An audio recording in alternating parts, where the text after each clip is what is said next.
this is getting too...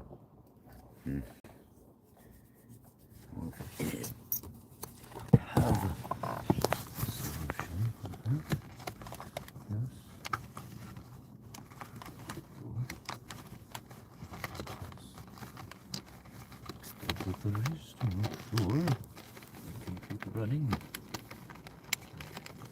Maximum efficiency.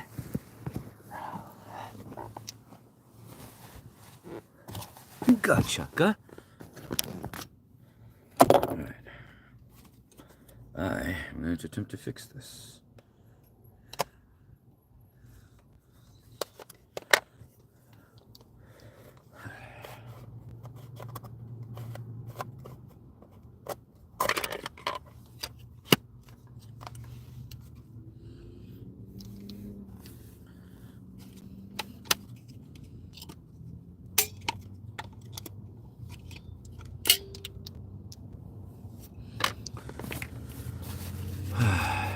Kind of getting the feeling those are good. These are old. Must be replaced.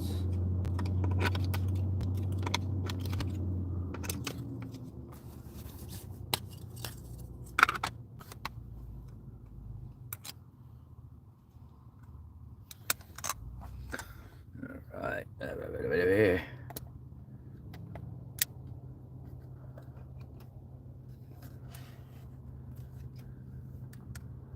Oof. That's much better. Yes. That's the brightness that we are looking for. Yeah, so the batteries are definitely dying. We replaced them. And now it looks better. Which is good. It's exactly what we needed. Hey, what's up, Bryson? Appreciate you joining me for today's reading. Which is what we are getting ready for.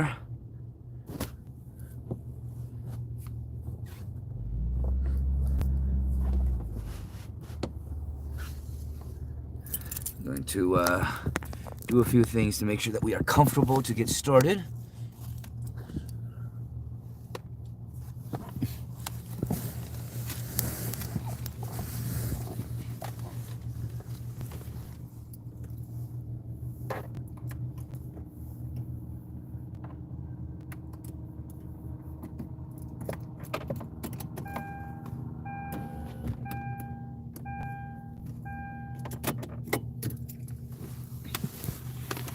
Go. We have that. We have this.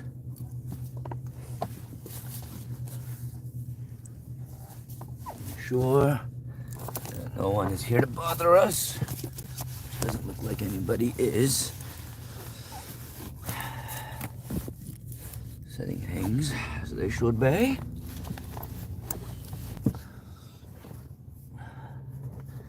So that we can be comfortable. Of course, I feel like I've missed out. 2 years I've been watching Mysterious fly by. I know, right? And what's up, Hades? I appreciate everybody for being here, and you know, those of you that are here, just remember, I hope you know that it means a lot. You know, every little bit helps. Liking the live, sharing the live, y'all just being here, all of that helps me get better and do more in what I love doing. So we're just getting fully set up and ready for today's little reading. Oh, man. Hi. Jesus. Some people. But yeah, today definitely, I will say, today is, excuse you. Yeah, have that fry. Today is, a very, what's the word I'm looking for? Very, cold night. Yeah, that's what I'm looking for. It's cold as fuck.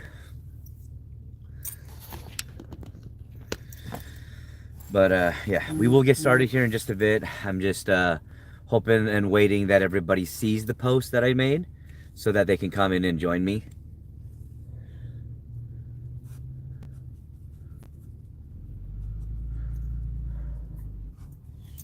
Make sure that doors are locked. Doors are locked.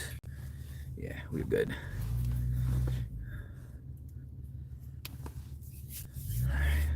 Yeah, nobody can come in here and bother us. Nobody should. Do you need water?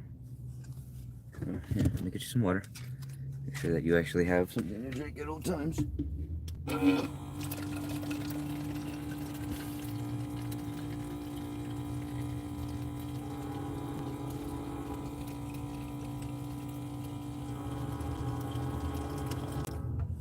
Gotcha. Let's see, I might pass out during this because of the Benadryl I took for my cold. Hey, it's all right. Like I said, I just appreciate y'all being here for tonight's reading.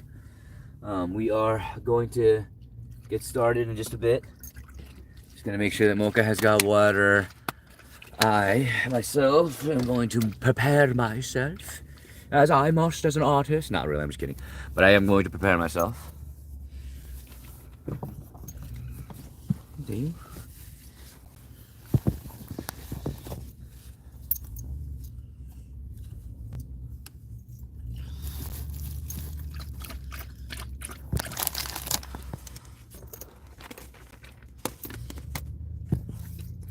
But also, Hades, if you didn't hear me say, what's up?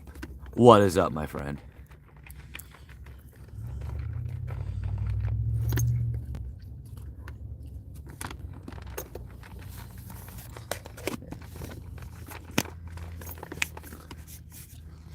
You're fine.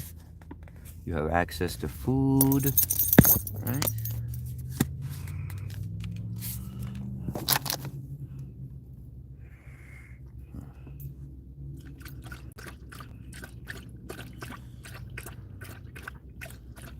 All right.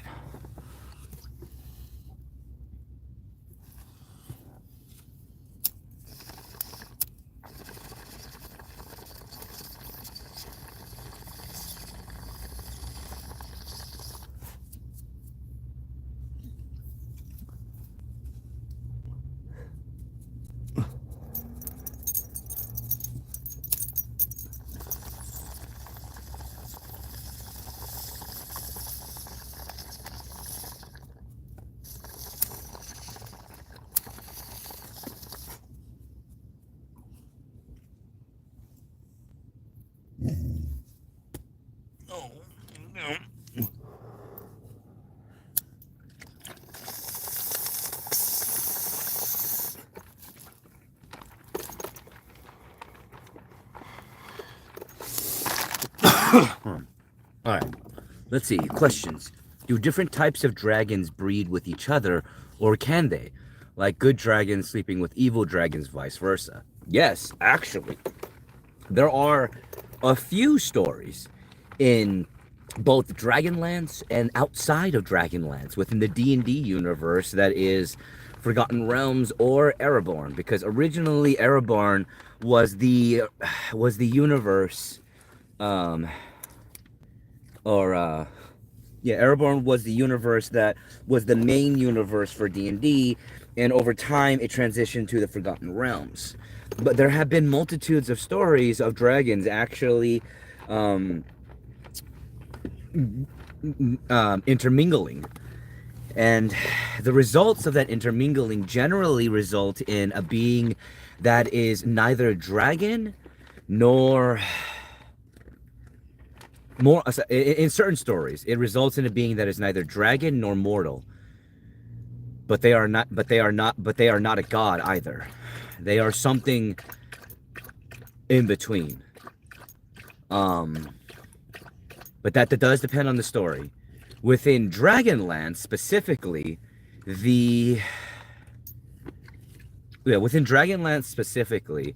the instances where there is a intermingling between chromatic dragons and metallic dragons, it results in a dragon that mirrors the father, or the strongest of the two. Sometimes there are instances where Red Dragon would have actually had relations with a Silver Dragon, and they gave birth to a Red Dragon. But the Red Dragon themselves had a sense of nobility that was not seen within chromatic dragons before.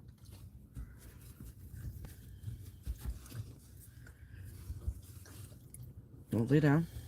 Don't drool all over me. And what's up, Kenny? How are you, my friend? But yeah, that is going to be dependent on the story and the universe in which that story comes from.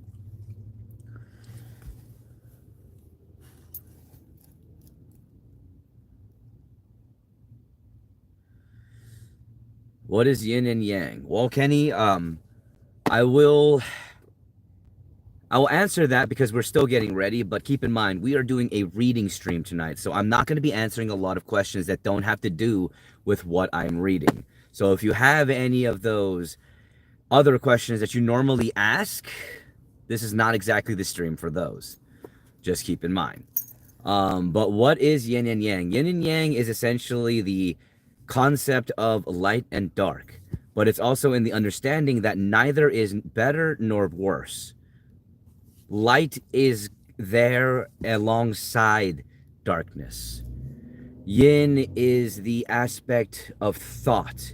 Yang is the aspect, if I remember correctly. If I might be misinterpreting those two. But one is the aspect of thought. The other is the aspect of action. That is essentially what those are most often interpreted under. And dragons are one of my favorite subjects, Kenny. That is why, one, Dragonlance, and this book specifically, The Dragons, is one of my favorite books of all time. In high fantasy, specifically.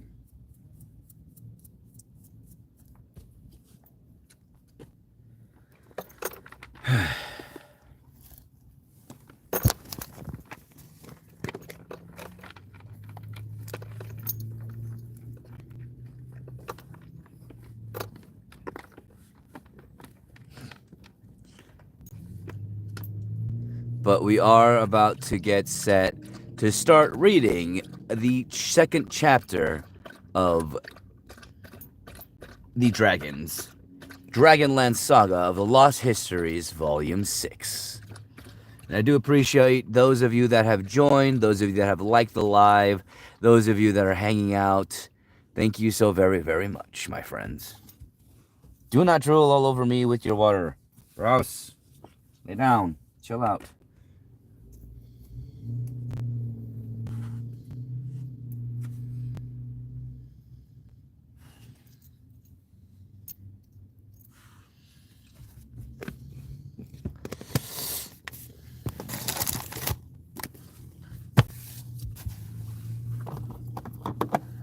All right.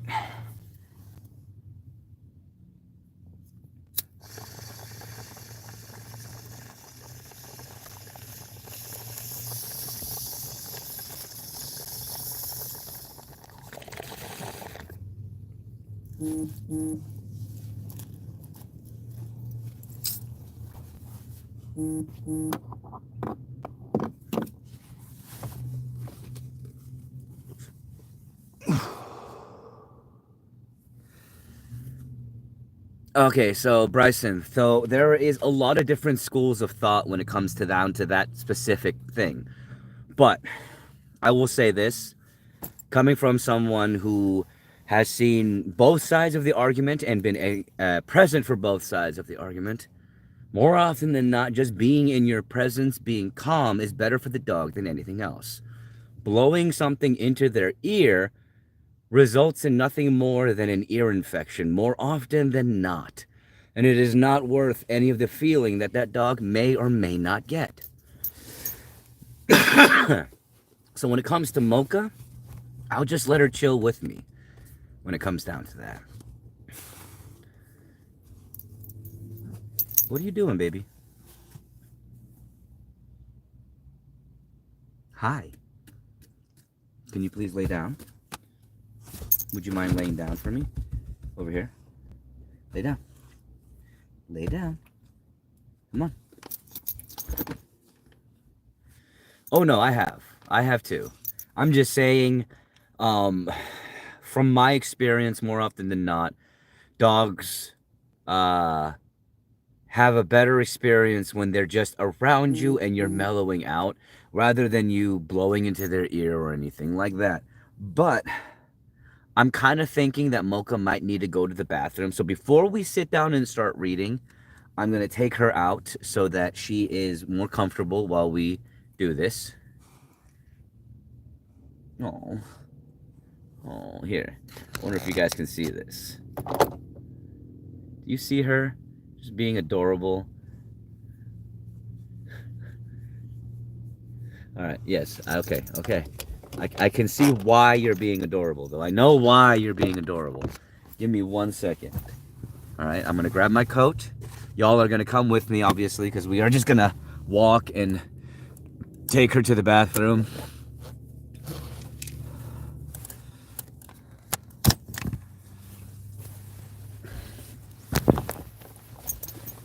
Yes, yes, yes, yes. You know exactly what's going on, don't you? Don't you? Don't ya know? But yeah, as soon as we're done with this, we'll come back and we will do our reading. But you know, like I said, y'all are coming with me because y'all are on my phone and you're mobile, just like I am mobile. Figure out where this opens. That opens there. All right, cool. Move all this over here. Put all that over there. No, we're not turning it into a song. We're not turning it into a song. I'm just kidding. Okay, so we got that. Got leash. Dog. On leash. No, don't get up. Will you fucking chill? Hey, chill. Relax. I love you. She gets so excited. I mean, it's one way to look at it. I live in my car and I'm making the best of it to make sure that Mocha does not feel the strain of us living in the car. You know, if for her it's just an adventure, then I succeeded. Because eventually we are going to be working towards getting a roof over our heads. Because that is the goal, no matter what. All right. Relax. Hey, relax. All right, come on. All right. Whew.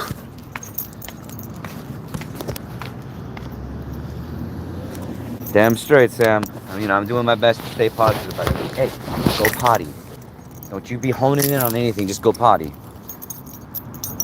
You're the one who made me come out here in the freezing cold. It is cold as balls right now. It is so cold, my nipples could cut diamonds. Come on, go potty. Well, thank you, Bryson. I fucking love y'all. I really do.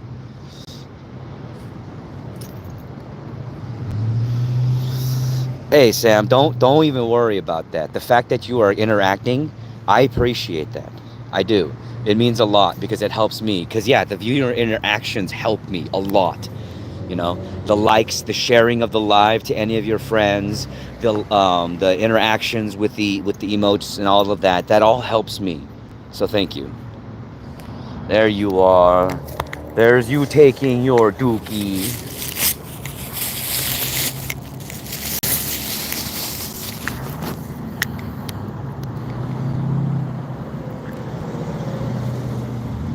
This is one thing that is really, really I love about Mocha is the fact that she is smart enough to be properly potty trained. I never ever have to worry about her having an accident. The only time she has an accident is if I am the one that forgets. And if I'm the one that forgets, well, that's my punishment, isn't it? Hey, stay close. Hey, come here. Stay close. Good girl. You're a good girl. Yeah, stay close now. Stay close. Sorry about that. Still here.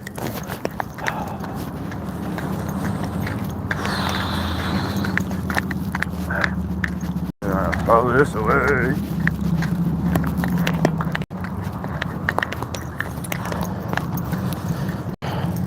I appreciate that sound. I really do. Oh.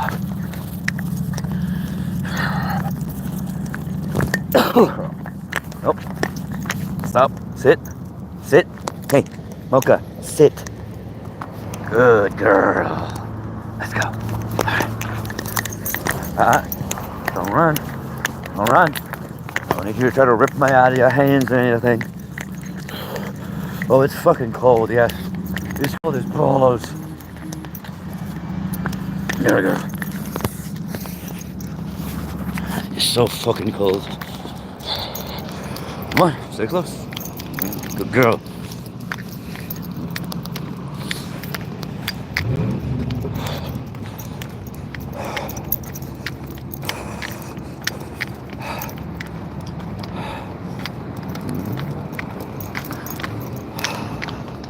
Hey, come on.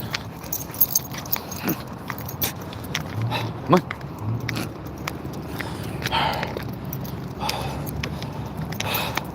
We'll feel better once we're back in our car warming up.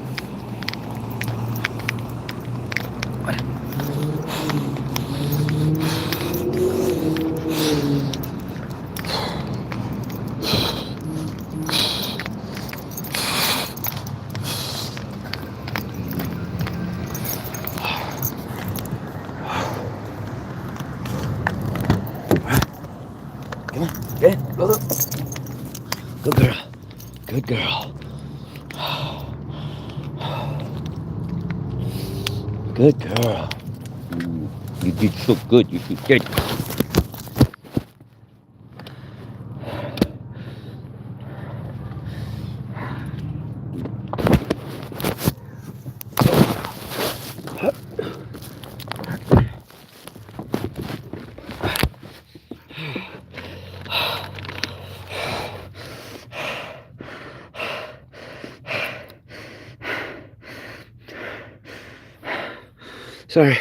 Sorry, everybody. It was just a little extra cold, and I'm a bit of a pussy to the cold. Well, that's not the right word. I'm a little bit of a, a little bit weak to the cold right now.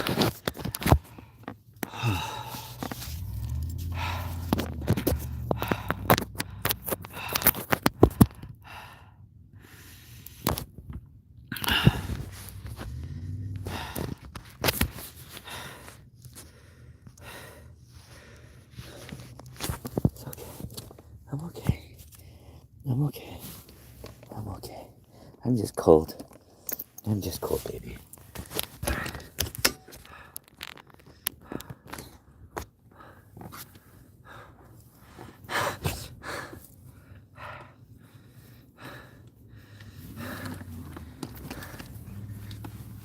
Favorite game of all time? Pokemon Soul Silver. That is my favorite game of all time, because it was such a great remake. And to me, the Johto region has a special place in my heart due to the fact that Pokemon Silver was the game that my dad first bought for me, that was for me and me alone, and I didn't have to share with my brother.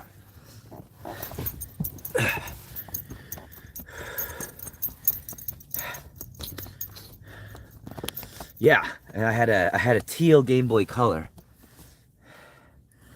that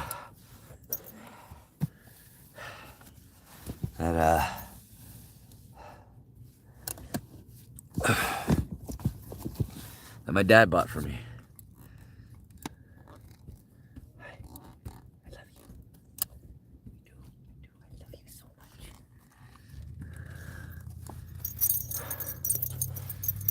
All right, there we go. You had the same one. The teal one was like the one that my dad got for me because he couldn't get me a blue one.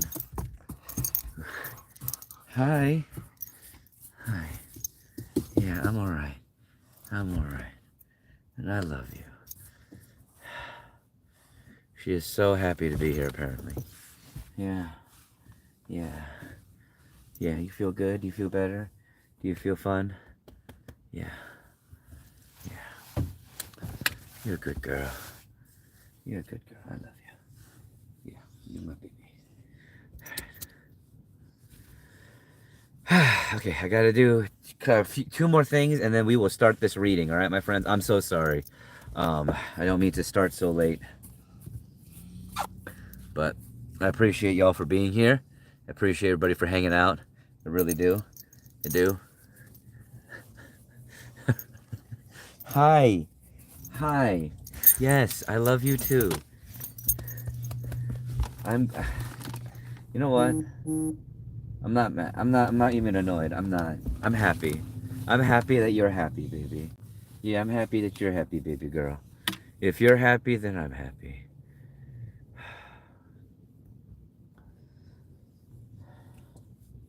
Because that means that I at least did something right. There's a lot wrong in my life, but at least I'm able to make a dog happy. That's something, right? All right, everybody. Give me one thing. One moment. I gotta go do something. But I'll be right back. Oh God. He gotcha.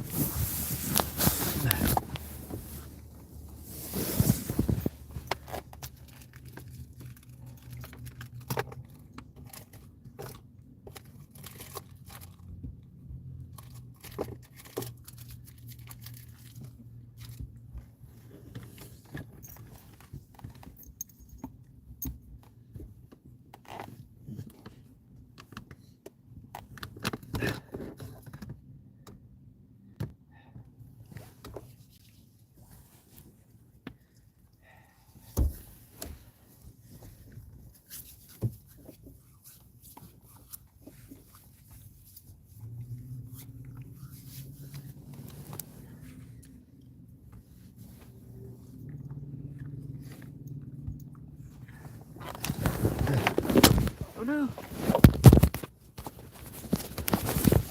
Hi. All right. Hello, everybody.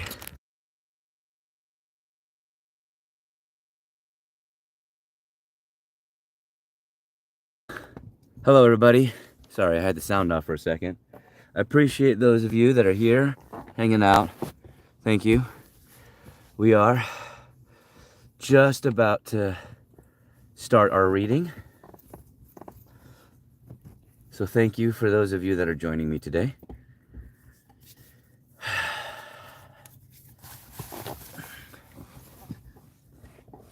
You're just eating your choo-choo. But how are you? How is everybody?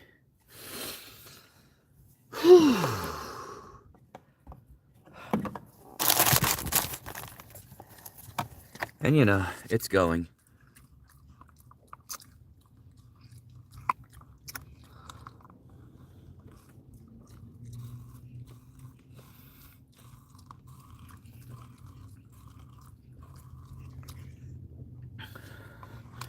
I hate McDonald's straws. I miss their old straws.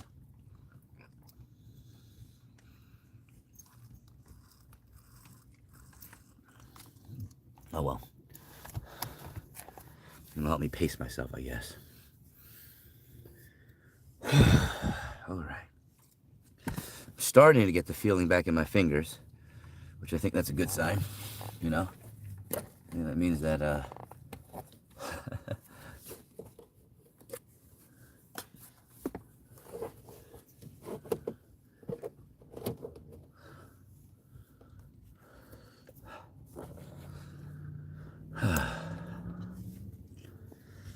but yeah.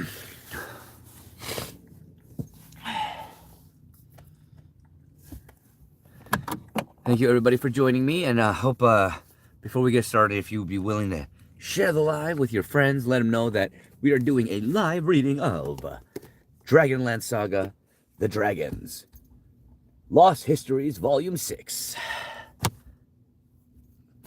What did I eat for dinner? I ate some, what is it? I ate 2 hamburgers and a medium fry for dinner tonight because I am waiting to start work and I only have so much.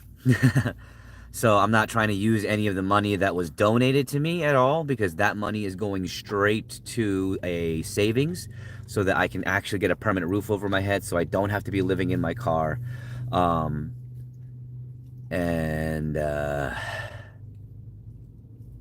Yeah. But we have some McChickens for tomorrow, so we at least have some breakfast. Well, we have 2 McChickens, so one's going to be breakfast and one's going to be lunch.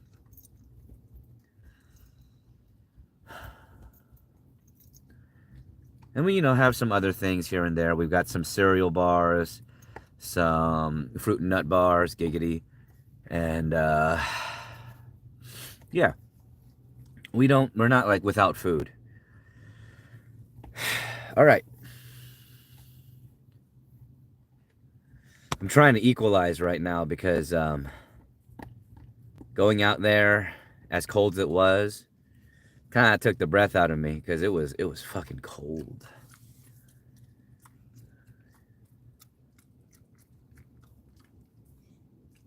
Mocha, your chewing sounds are just so lovely. But I appreciate those of you for joining me. I really do. All right, now let's make sure that, there we go. I can see everything.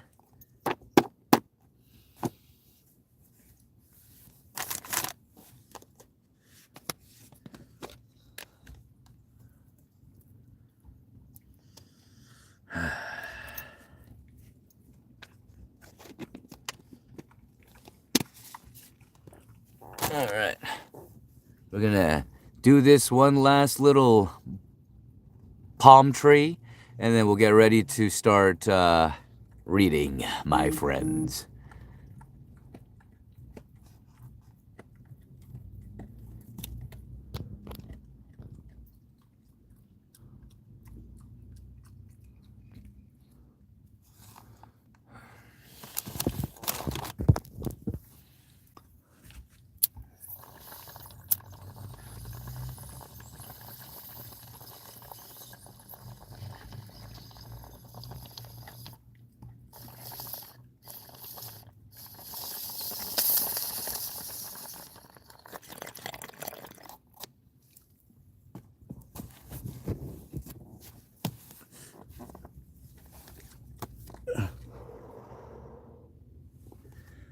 Alrighty then, my friends.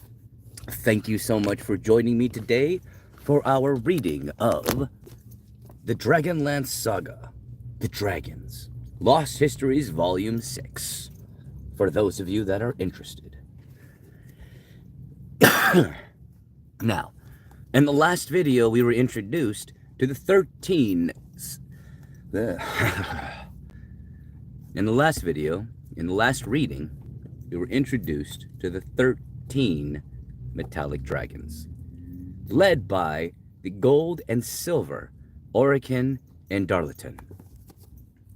Let's go on into Chapter 2, in which we go further into their meeting with the mysterious being in the darkness beyond, outside of the safety that was their grotto and their nest.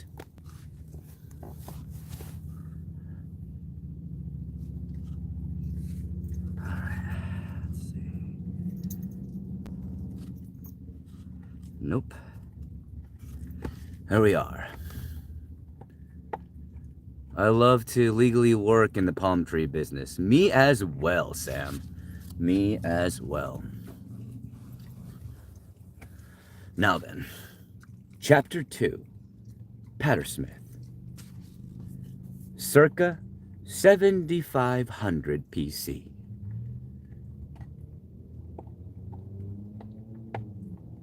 There should be 20 of you, Pattersmith explained, his shoulders slumped in posture of uncharacteristic sadness. The bewhiskered tutor stood at the rim of the jeweled nest, gazing at 7 tarnished orbs that remained within amid the litter of scrap and shells. For a moment, the sturdy, short-legged figure stood still, as if he had forgotten the attentive audience on the grotto floor. Darlington and his nestmates were gathered in a circle about their tutor, who often addressed them from the height of the nest. Yet now Pattersmith's attention was turned inward, staring into the soft depression where the hatchlings had been protected for so long. The 13 wormlings waiting to hear his next words might have been all but forgotten, so far as the silver male could tell. He remembered the spheres within the enchanted nest, knowing that there had been 1 each of gold, silver, brass, 2 of copper, and of bronze. Long ago, those eggs had resembled the brilliant metallic sheen of the worm's scales. For some time, however, they had shriveled and dried, until now they were merely wrinkled balls in different shades of brown. It is a sadness beyond measure that these wormlings never had the chance to live, declared Pattersmith. But why they didn't come out with the rest of us? Smelt asked. I cannot say for sure, but I suspect the cause is the fading of spell magic from Kryn. There was enough of your mother's sorcery left to protect the 13 of you, but not the rest. But what is this magic? How did it protect us? Probed Orican alertly. You should have had your mothers here when you were born, but that was not to be. Instead, they wove this nest and cast their spells of sustenance and protection. It was all they could do. What is spell magic, and where did it go? Asked Orican, perplexed as he tried to follow the lesson with his usual careful concentration. Much of it is a mystery, vanished with the great queen dragons. Their spell magic was a thing of wonder, a power that could transcend the laws of mortal worlds. Until it disappeared. Perhaps this is another legacy of the Dark One's lingering hatred. What is the Dark One? Queried Darlington, shivering under an involuntary sense of menace. She who is hated by Paladin and all goodness. Teacher, what is hate? Asked Orican. That is a good question, but not an easy one to answer in truth. It requires another tale. Then tell us, please, clamored Oro and Midas, golden sisters who, like their brother Orican, had an apparently endless appetite for stories, ballads, and legends. I have a tale, chirped Smelt. When I was hunting a bat, Shh, hissed Dar and Ori, anxious to stop the brash dragon before his story wandered into an inevitable, complex, and pointless course.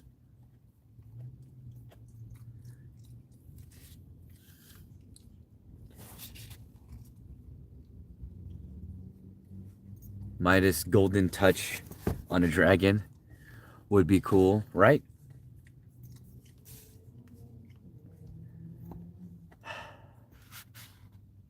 Let's see, where were we? Sorry.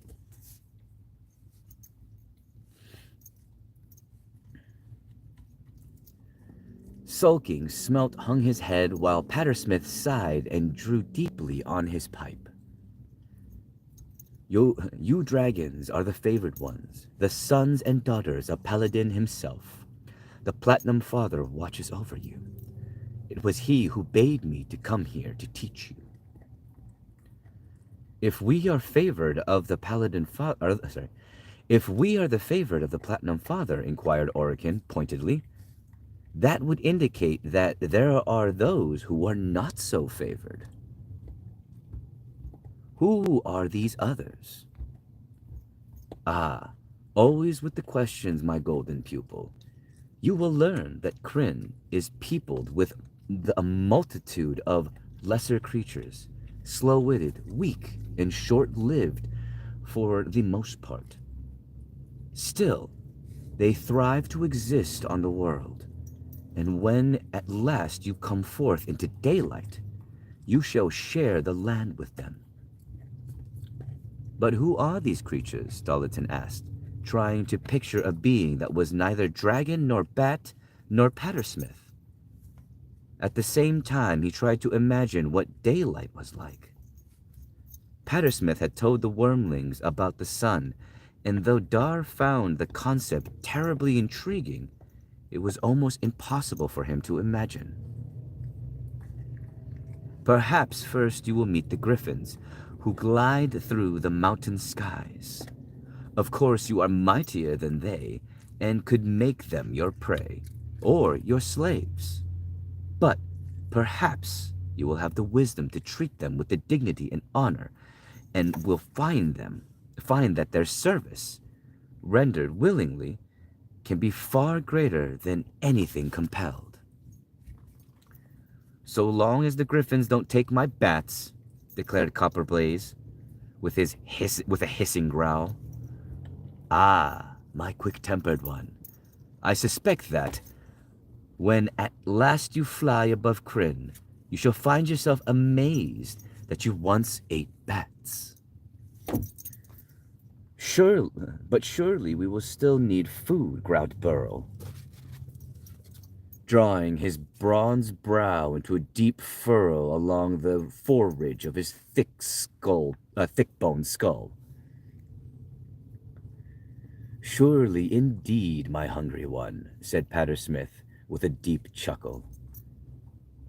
It was just that you have as yet no real awareness of the incredible banquet that awaits you, and this is the source of our lesson. More food? Burrow inquired hopefully. No, more variety. You will learn that the diversity of the world is as great. You will learn that the diversity of the world is its greatest strength, just as it is among yourselves. That is an example, albeit a minor one. More to the point are the things that make you different, for these are the things that make you all, as a clan, strong. Like Orican, wondering about magic all the time, Dar suggested. He's the only one who does that. I, or Smelt, who talks more than the rest of you put together.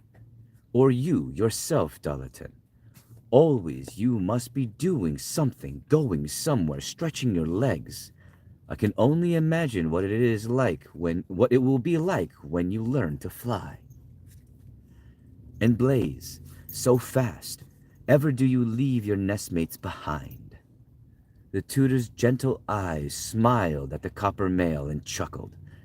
And with your temper, speed can be a useful attribute, at least while you live among bigger, stronger dragons. Am I different like everyone else? Inquired Burrow plaintively. Look at your strapping shoulders, the muscle pulse beneath your bronze scales. Is there another of your nestmates so strong? No, concluded the bronze, with a pensive nod of his head. I guess not. He's even got muscles inside of his skull, cackled Blaze, provoking Burl to spit sharp sparks of lightning. Immediately, the copper flew at his nestmate, spattering acid from his own jaws until Orican and Darlington pulled the hissing, slashing serpents apart. Stiff-winged and growling, the two combatants settled back into their place while Pattersmith cleared his throat sternly. "What other creatures shall we meet, teacher?" asked Orican impatiently with a diversion. "Ogres are the oldest. They may have erected the mightiest cities across the world. From these, they have gone forth to enslave humankind. Perhaps the shortest live of the most wretched of the two-legged." One moment. I love you. I do. But your chewing is so distracting. You are so loud.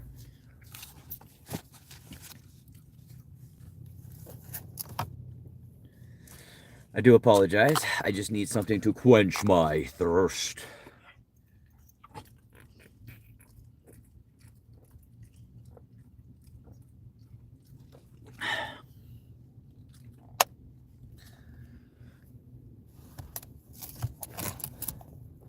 Now, before we continue, there is one thing I will note to all of you. When it comes to the particular character, Pattersmith, this is a creature and character that is completely unique to the world of Krynn.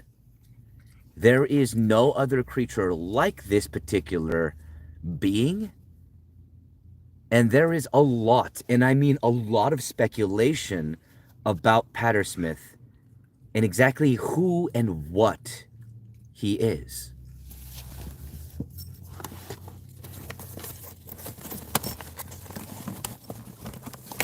All right, now, I think tonight...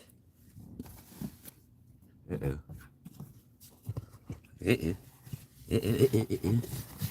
Please don't tell me I lost it.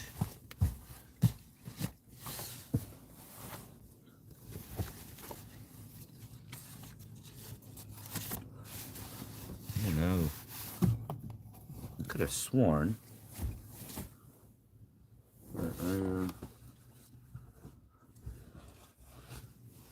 I have it with me the whole time. Did it fall somewhere? Just want to put it there too. But then again, one might not have. Who got? Huh.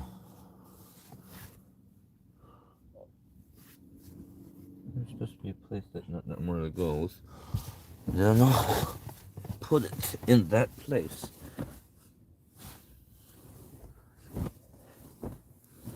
I did not. Where the hell did I put it? It better not be in my pocket. Is it in my pocket? Not in that pocket, at least. Oh, God, excuse me.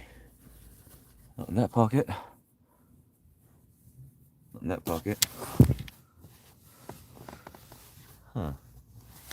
Well, I guess I am the loser here.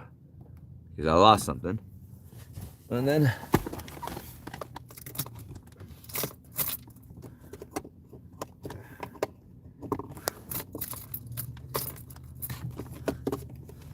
Oh, damn it. Oh, crap. Ow.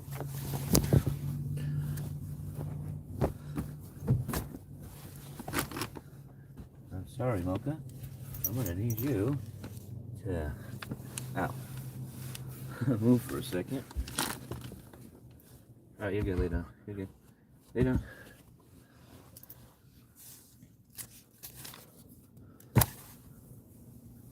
I was gonna do something, but... Go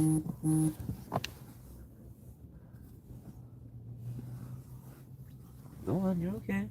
Sorry. Aha! I did have it.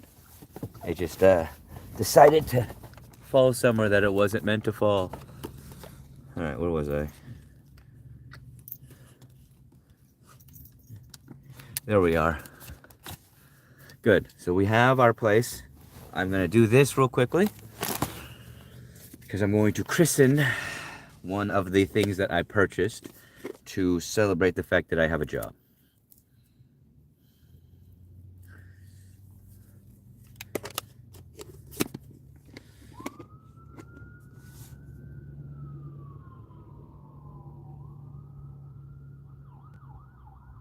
One moment.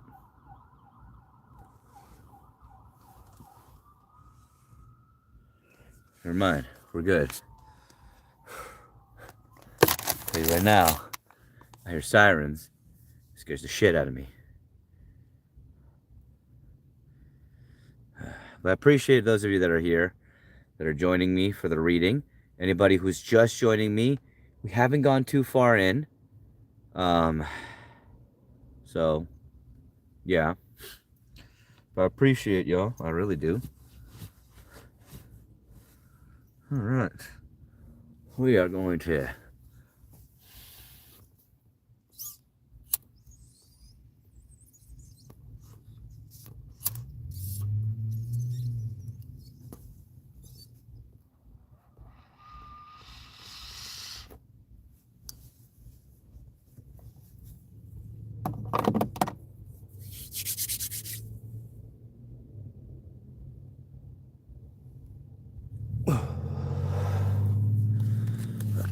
All right. Let us continue, my friends, shall we?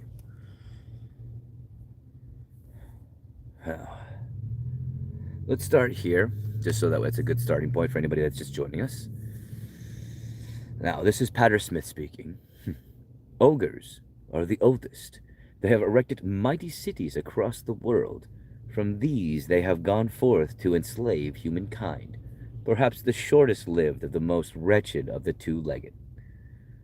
Are humankind like bats? Asked Burl, with his earlier anger forgotten, as he flicked his tongue across his ever-hungry jaws. Bigger than bats, Patter Smith declared, and more entertaining, though they are far lesser creatures than you dragons. But are there other beings who dwell long lives of perhaps mediation and reflection? Pressed Orican, his brow furrowed by concern. Ah, yes. There are the elves, of course. Indeed, they are shy folk and hide in the thickest of forests. But I do not doubt you will find some common understanding with them. You should persuade one to emerge from his grove long enough to talk to you. I should like that. Or perhaps I shall go into their groves instead, Ori murmured, so quietly that only Darlington can hear. But back to the matter of Paladin and the dragons of metal. These eggs here, I'm afraid, we shall never know what happened to the 7 that remain unborn.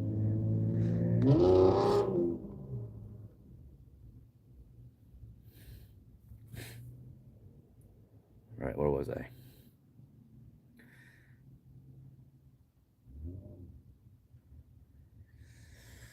Right, here it is. Then tell us of our mothers, pressed Oro. What of them and their tale? Yes, a tale. Orican's head rose from the scaly crowd of wormlings. Will you share with us?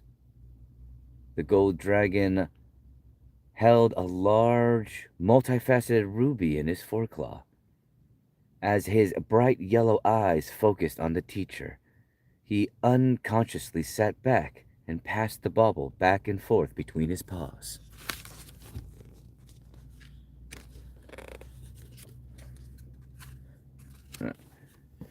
Where was I?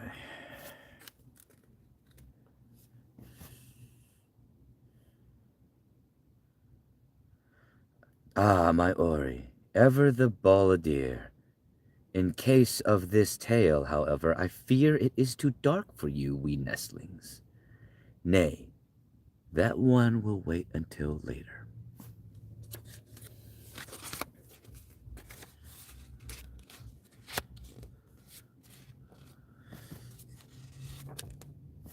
Hmm.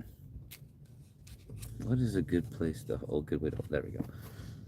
Pattersmith turned back to his pupils, eyes sparkling above the cascade showering of whiskers. Oh, sorry. Pattersmith turned back to his pupils, eyes sparkling above the cascading shower of whiskers. Pacing along the brim of the nest on his bowed legs, the tutor regarded each of the wormlings with a look of deep sympathy and warm understanding. It was a look they have come to know and to cherish very well. Since the coming of Pattersmith, the lives of the nestmates have changed significantly. For one thing, the first tentative explorations into the language had become whole volumes of words that the nestlings shared with each other and their tutor. They had already heard of many adventures, ballads, and legends of Aurora and Argene and their other mothers, the 5 matriarchs of Meadow Dragon kind who had dwelt in peace and wisdom. Occasionally, the tale hinted of darker realities of worms named Furion and Coral and Corosis. But Pattersmith would turn away their questions when the wormlings pressed about these mysterious hints. Is this the tale of our mothers, also a tale of the chromatic dragons and the dark one? Asked Dolliton, recognizing the tutor's reticence. Yes, you see well, my son. And will they come for us next? Asked Isa, with a fearful look around the grotto. I should say not, for the chromatic dragons are gone, driven from the world by the heroism of your mothers. With them went the power of spell magic, and many would say the tally is fair. No, the thing that harmed these eggs is not so much the coming of an enemy as the waning of a friend. And magic, that is the friend? Ori pressed. Aye, and the chromatic dragons are the enemies. Though you will learn, my nestlings, that there are still many other threats, dangers, and evils of which you will one day be aware. What tale can you share then, Pattersmith? Asked Burl, the sturdy bronze wormling, who was not at all shy about speaking up. Indeed, it was a good thing he was willing to question their tutor, since he often had to have things explained to him 2 or 3 times before he understood.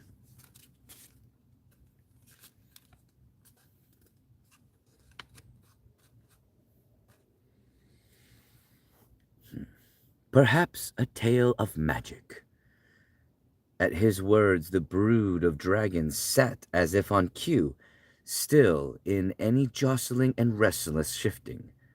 For of all the tales told by Pattersmith, those about magic were without fail the most entertaining.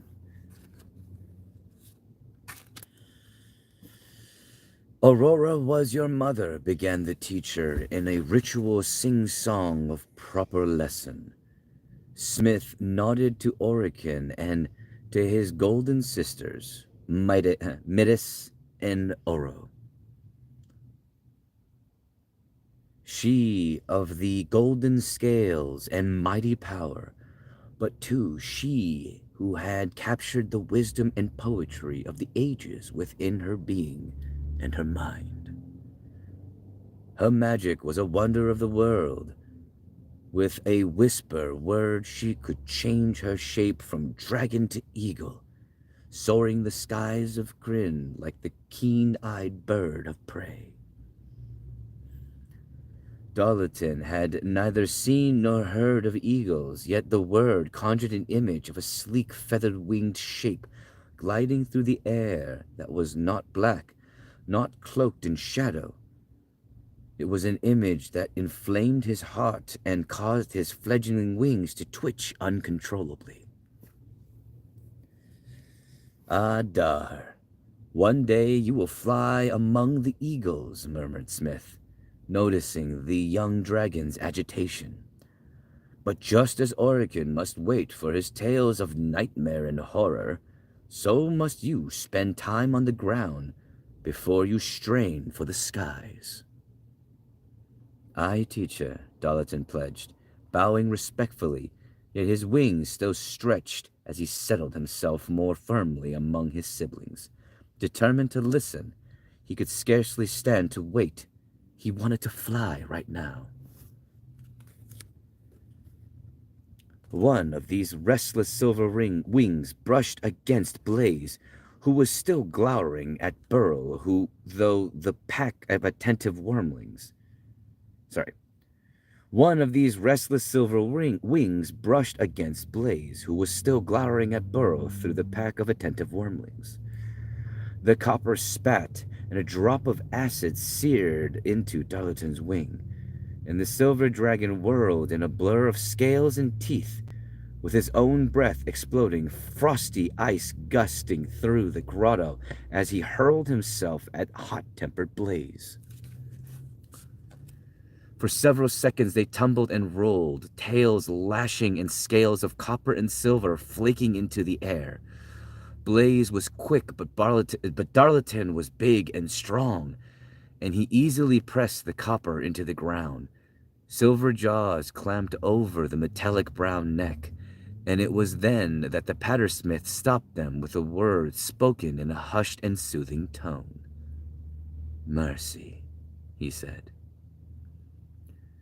Stepping down from the nest to balance on his bowed legs, he touched each of the battling dragons with his hand, and Darlington felt the rage go out of him like an exhilarating breath.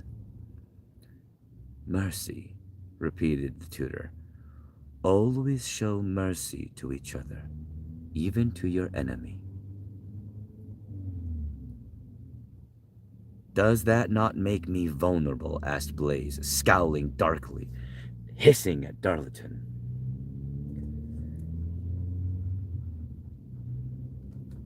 "On the contrary, mercy makes you strong, for it creates loyalty and friendship. And you will learn that he who has loyal friends has great strength." "But I was speaking of Aurora's magic, and of her spells of fire that could raise a conflagration from a sodden forest, or hiss a small lake of water into a stream." Again the tutor used the words dragons had never heard, but once more their tiny minds fashioned images to the sound and began to picture a world that was beyond the enclosure, even the darkness beyond. Aurora and her sisters used their spells to fashion this nest, breathing upon the most precious of stones in the world, forming them into a suitable crib for their precious offspring. It was this enchantment that ensured your bed was always warm, and that and that should have seen all of you birth undisturbed by dangers. In those days of magic, all of your mothers knew great spells, but ever was Aurora the greatest. At the continuation of the words, the gold wormlings puffed with a visible pride. It is said that she caused even a mountain to disappear once, bringing to death one of her mortal enemies when that dragon of white flew directly into an immovable cliff. And I appreciate that you enjoy the ambiance. And what's up, Amrion? Appreciate y'all being here. Thank you so very, very much. We are doing a reading of Chapter 2 of Dragonlance Saga's The Dragons, Lost Histories, Volume 6. Put that back where that belongs. Make sure that doesn't hit my back.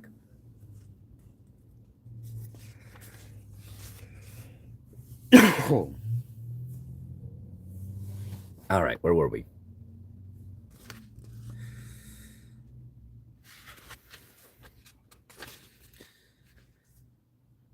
Was that dragon of our enemy? Was that a dragon of our enemy? Asked Isa. Yes, my daughter. You should know that those were the days of violence, of the Queen of Darkness was ever jealous of your beautiful mothers, of their scales of metal and keen wisdom, and perhaps most of all, their eternal patience. Do you need some water? Okay. One moment, I just need to give Mocha some water, and I guess I will refresh myself as well. I love you. I do.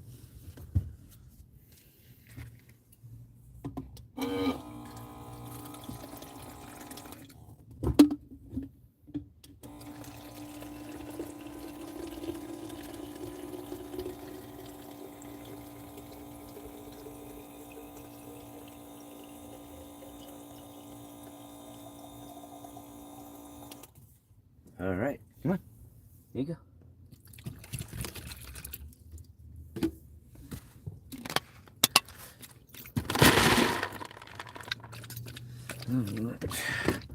So she has some water. She still's got food, so we're good.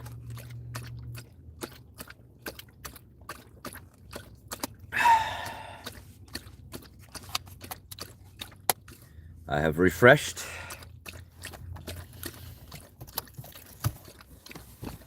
And we are going to continue, or we are almost to the end of this chapter. We'll continue after she's done drinking water because she's super loud and obnoxious, but I love her anyways because she's a dog and she can't help it. It's okay, I was just fucking kidding. I love you.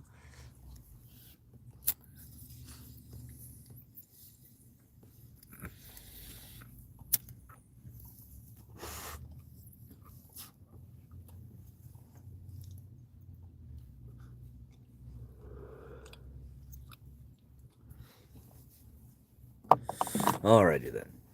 I love you. Let us continue to the end of this chapter.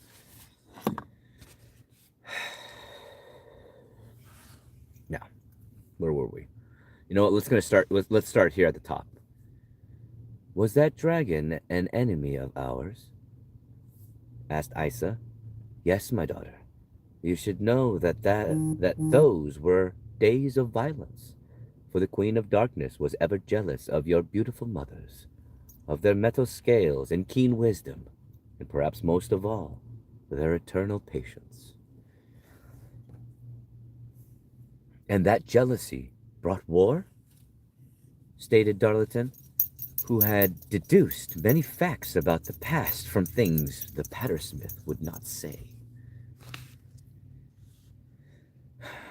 That was the birth of war as such.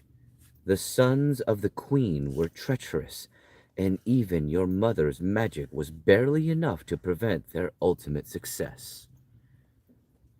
But smell magic let our mothers win, Oro asserted, glaring about with a golden glint, challenging any of her nestmates to dispute her claim. In the end it did, though that struggle cost Aurora her life. Still, her spells were mighty.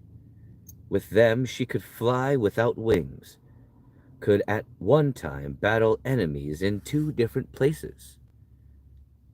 Master, you told us that you speak of those days of magic. The questioner was Kenta, one of Darlington's silver sisters. By that, do you mean those days are over? Aye, my gleaming daughter, in the age of evil and dreams, when your mothers battled the 5 sons of the Dark Queen, sorcery was a power held by all dragons. It was inherent might that only served to prove your ancestors' status as masters of all the world.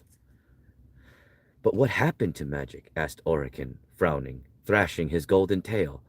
He glared about the grotto as if he could fix with his sharp stare the culprits who had worked that audacious theft. In his hands the ruby bauble began to glow faintly, casting a soft, fiery light between the wormling's clutch. Spell magic passed from Kryn with the death of Aurora, declared Smith, with a sad shake of his whiskers and head. The only sorcery in the world now is that embodied by the creatures such as yourselves, in the breath weapons that you spit at each other like petulant children, and in the might that will enable some of you to assume different shapes, to walk among elves and men of the world as if you were one of them. But there are no spells? Orican asked again. No, except perhaps in the tiniest vestiges, such as you, yourself, have brought into that piece of rock. Orican looked down in surprise, blinking at the soft illumination that radiated from the stone. A nice trick.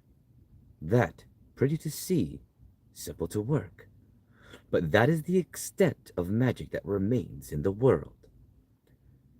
There is no use in searching nor seeking. The power of true world-shaking sorcery has vanished, never to return. It faded with the passing of your mothers, leaving Kryn a colder, darker place. Perhaps I'll bring it back, Ori mused softly, that only Darlington can hear, though Pattersmith looked at the gold worm sharply as Orican spoke more firmly. I will. I say this now to my tutor and my nestmates. Spell magic will again belong to our world. And that, my friends, is the end of Chapter 2. Now, there are some things that we do need to talk about here, for those of you that have joined me for tonight's reading. And I do appreciate those of you that have joined me. Really, thank you. Keep in mind, we will be doing this on TikTok, and we'll probably be restarting how we do this, or restarting the reading, because this is more of a, I guess you'd call it audition, and, or not audition. This is practice for me to be able to do this a lot better. Now, when it comes down to what we just read, what we read was the Pattersmith. That was Chapter 2. And this particular being, which is actually only read of in description in this book, and only in this book. There is no other rendition of the Pattersmith that does not exist except for this book. It is a quite unique being, and they are the caretaker of the dragons. They were brought there by Paladin themselves. Paladin being the vestige of Bahamut in this world. They are one of many names, Bahamut being one of them, but they are known as Paladin in the world of Kryn. Now, the Pattersmith is a very unique being, as they are very powerful, and they have lived for eons, as the dragons themselves age through thousands of years. It takes them a few hundred years to even reach adolescence when it comes down to the metallic dragons and the chromatic dragons. Although the chromatic dragons do grow much faster than the metallic dragons. Now, another thing that we learn is that magic is essentially waning from the world. And that is because essentially during the period that they're speaking of is the exact same period in 3rd edition of D&D that a period known as the Spell Plague would occur. The Spell Plague essentially being on certain planes a a arrogant king that would attempt to create and weave the very fabric of magic into his own control, into a crown that he could use that would essentially break magic. And this would be the reason why a period that is known as the Spell Plague would occur within Erebon and the Forgotten Realms, as well as Ebonhawk, and of course within Krynn. But in Krynn, the Spell Plague essentially was caused by the nigh extinction of the metallic dragons and the chromatic dragons, as the dragons themselves were essentially vestiges of magic and were the source of magic that mortal kind could use within the world of Krynn. And it wouldn't be until later, which will be depicted in this book, that magic would be given new foundation with pillars that would emerge through strife, through war, through desperation, and through the need for the sake of the continuation of the world.